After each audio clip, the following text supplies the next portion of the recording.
Hi, this is Mary Morgan of the Morgan Network. Welcome to Marketing Sense. Today I'm in Cincinnati and delighted to be asking my friend and colleague Fran Furtner 3 questions about marketing these days. Greetings, Fran. For people that don't know you, tell us about you and what you do for marketers. Okay, hi Mary. Well, I'm Fran Furtner, as you said. I'm president and majority owner of a company called MRA, and we're the leading advertising production consulting company in the world. And what we do is we specialize in helping large national and global advertisers get the best advertising possible at the best price. We've been doing that for over 30 years. Some of you out there might know Minor Raymond, as a matter of fact, who was at Procter & Gamble for about 26 years managing commercial production. He started this company, and ever since he started it to help advertisers get better commercials at lower costs, we've been carrying on that legacy.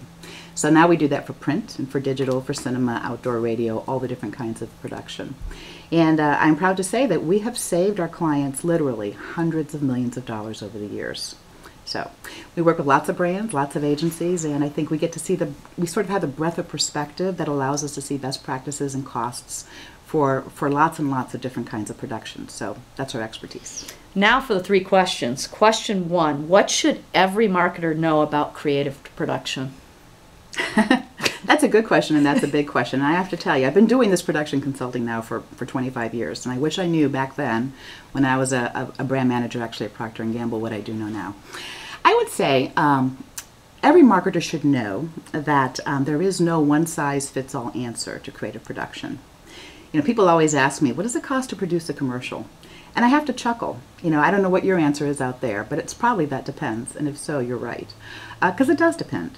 You know, producing a commercial is a lot like building a house or planning a wedding. You know, it really does depend on what size house you want, where you're building it, what's the location, who builds it, how much time do you have, what quality materials do you want, what kind of embellishments do you want, and the same thing is true in commercial production. You know, what's the creative idea? What's it going to require to bring that piece of paper to life?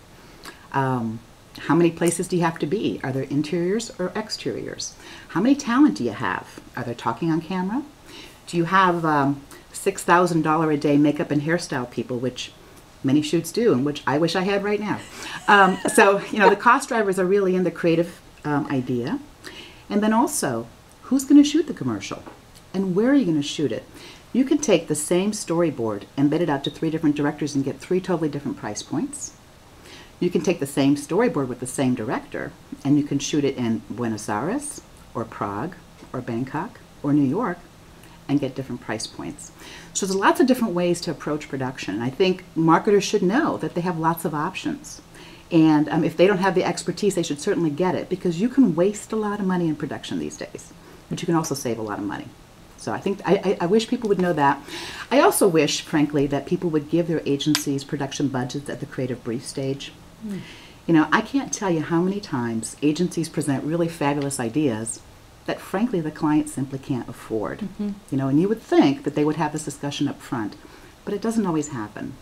And you can just imagine how demoralizing and frustrating it is when an agency is told, hey, that's a great idea, but we simply can't do it.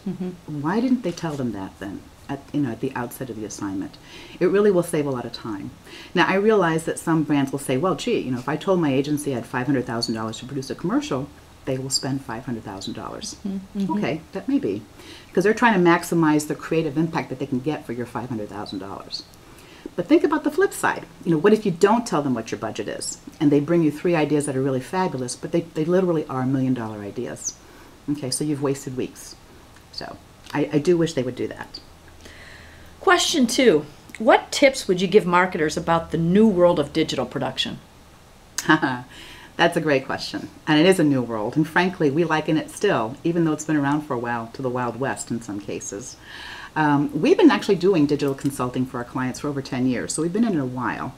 And I think initially everybody was still trying to feel their way around and understand what's this all about, what's driving costs, how do I manage this process? And frankly, in the early years, it was just more important to get it done and get it out there, whether it was a website or online advertising, than it was to really think about process and think about costs.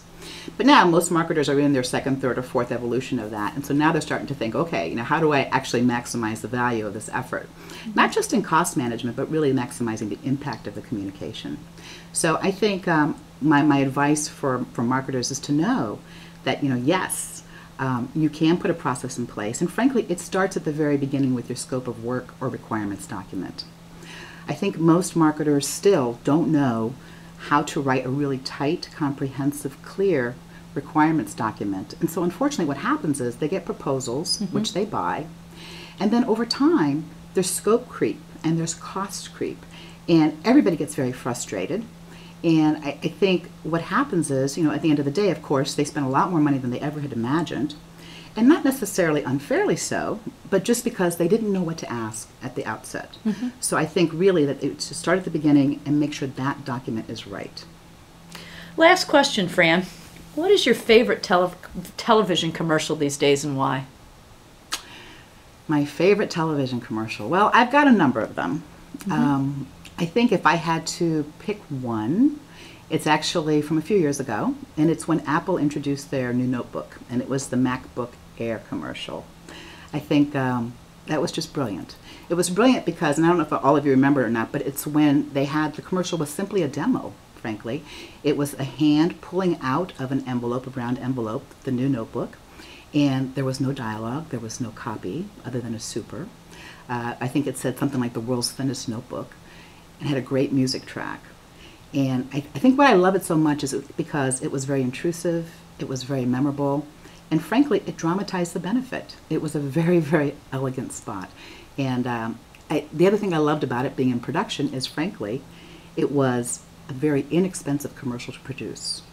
So I think, I've said this to people over the years, and I believe it. There is no correlation between how much a commercial costs to produce and how effective it is. And I know particularly with the lean budgets that a lot of people have these days, I think it's a great point to keep in mind. Don't despair. Because really, brilliant advertising has nothing to do with how big your production budget is. Thanks for the chat, Fran. Thank you, Mary.